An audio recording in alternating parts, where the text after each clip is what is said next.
If you read Daredevil number 3 and don't come away impressed with the exceptional quality of the book, you just have terrible taste in comics or don't like the character.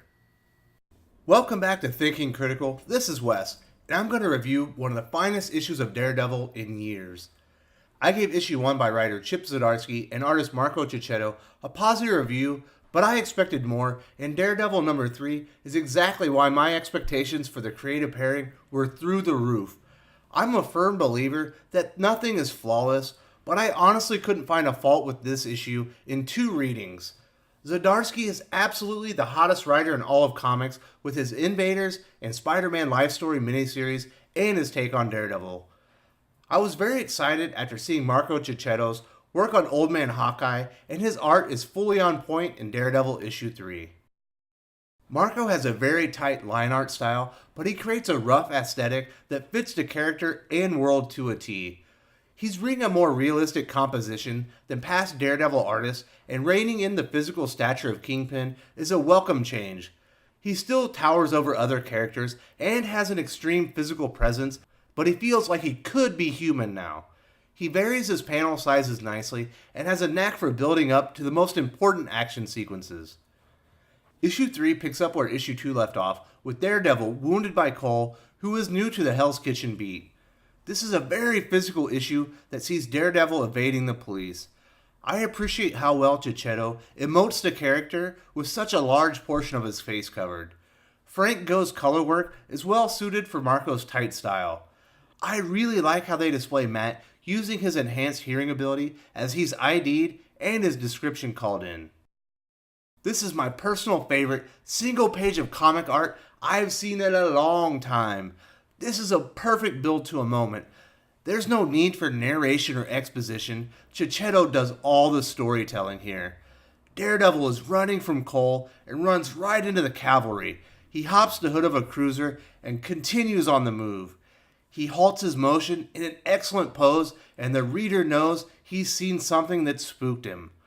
Wilson Fisk and Daredevil are staring each other down with police cherries flashing in the background. Checchetto is very smart to remove details from the bottom panels. The only thing the reader should be thinking about is what the hell comes next. Daredevil has been blessed with a plethora of great artists, and we can add Marco Checchetto to the list. I rate the art a perfect 5 out of 5.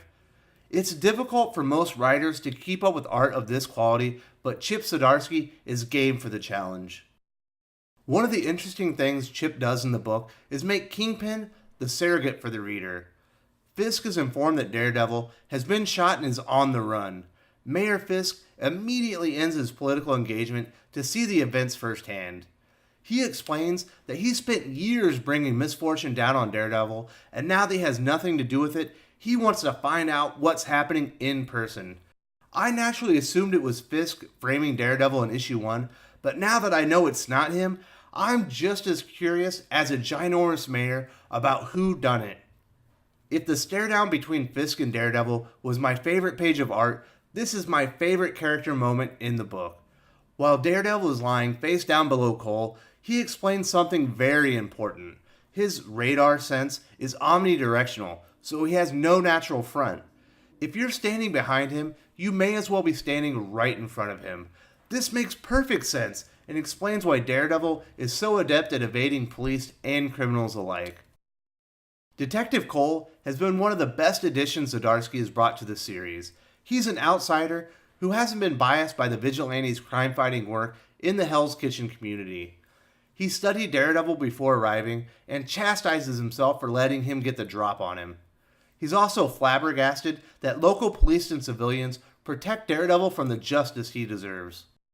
Zdarsky does a great job fleshing out his characters in Daredevil number 3, and I give his characterization a 5 out of 5. Chip is great at building his characters, but he's equally skilled at spinning an engaging, exciting story as well. I've actually covered most of the first half of the book already.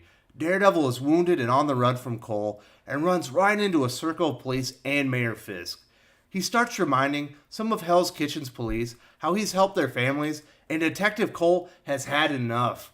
Cole calls for his gun so he can arrest Murdoch when Daredevil reveals he has his gun, and disables it and challenges Cole to a physical confrontation.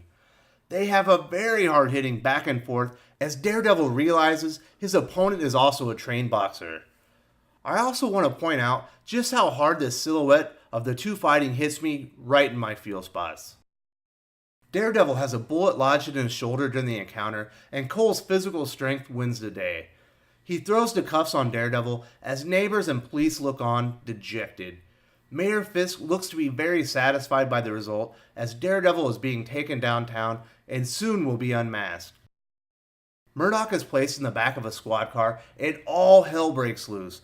Bullets rain down on the police as it appears someone is trying to free Daredevil. There are a few events after this that are very unexpected and take the series in a new direction. I can't spoil it, but trust me, it's terrific and you're gonna enjoy it. The chase was great, the confrontation between Daredevil and Cole was awesome, and the plot twists all flow seamlessly. I give Zdarsky's plot a perfect 5 out of 5 overall.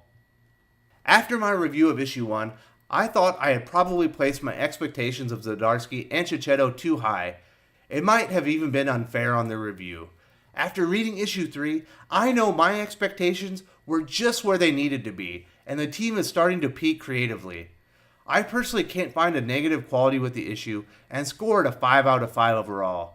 I give this my highest recommendation and recommend it to anyone who reads or is considering reading comic books. If you read Daredevil number 3 and don't come away impressed with the exceptional quality of the book, I'm not really sure what to tell you. You just have terrible taste in comics or don't like the character. If you enjoyed this video, please give it a like. I would appreciate it very much. It helps us attract more views for the channel. Subscribe for future commentary, comic book news, and reviews. And don't forget to ring the bell for notifications. If you want to talk comics, movies, and much, much more, you can follow me on Twitter at Wes_from_TC. With that, Salamat Po, and I'm out.